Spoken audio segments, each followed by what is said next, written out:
I'm Kian, and this is my submission for the video. Unfortunately, I work in a last day crunch in order to try and get everything done.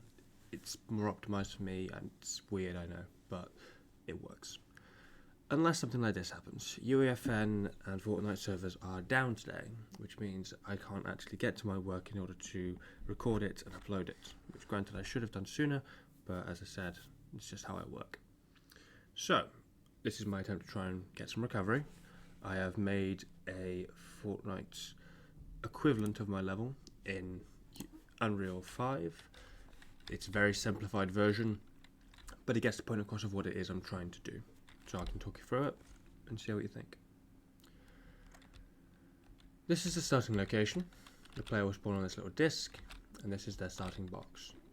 The aim is that when they leave the starting box, the time will start, and they'll have the entire course to travel before landing on the finishing line, where the timer will stop. At that point, the timer score will be displayed on the big board, and the only ways you can reduce the timer are via the coins and the targets. When the player spawns in, the area that they will be spawning in will be slightly crumbled and faded. This is to try and lure them away from it, make it feel dangerous, like a collapsing environment. Nothing too scary, but literally just a go forward, encouragement, affordance, if you will. These 5 represent the vending machines that I'll have at the top of the map. The vending machines are where Fortnite players are able to get weaponry and materials. In this, I'll be having a set only weaponry, and I'll have it so they don't have any costs, so that people can choose whatever they want.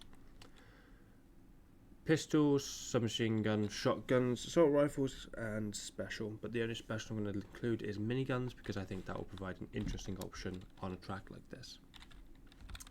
Most players are going to aim for something with high capacity and hopefully high accuracy. There isn't a lot that has both of those, unless you're somewhat good at the game, which I like to think people testing my level would be. But I still think you're going to see a lot of spray and pray, hip fire, it's just sliding and shooting.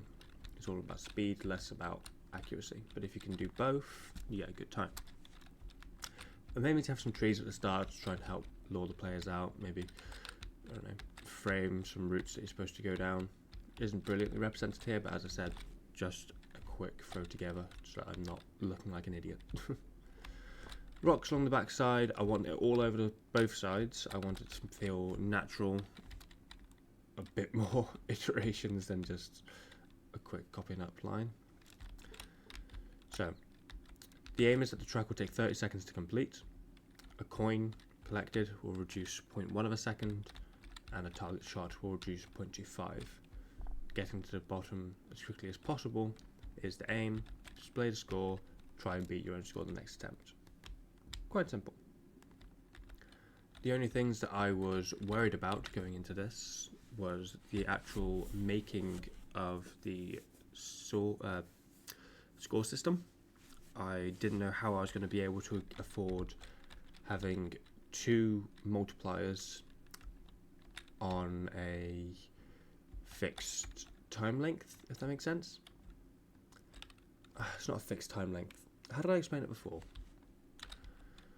From top to bottom, you estimate 30 seconds. Whatever you get will then be deduced by whatever coins you get, but having that update in real time looked quite difficult using the scoring system and triggers provided in UEFN.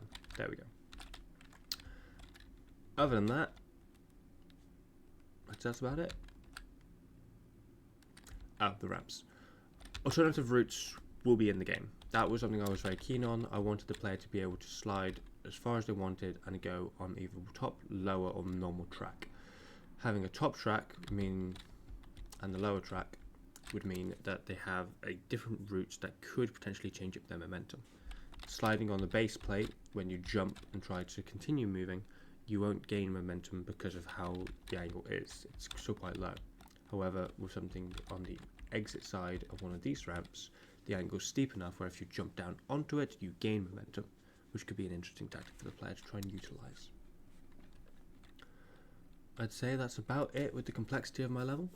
There isn't a lot more to show in this version, unfortunately, but the theory will hopefully all be uploaded onto my forum. Thank you for watching.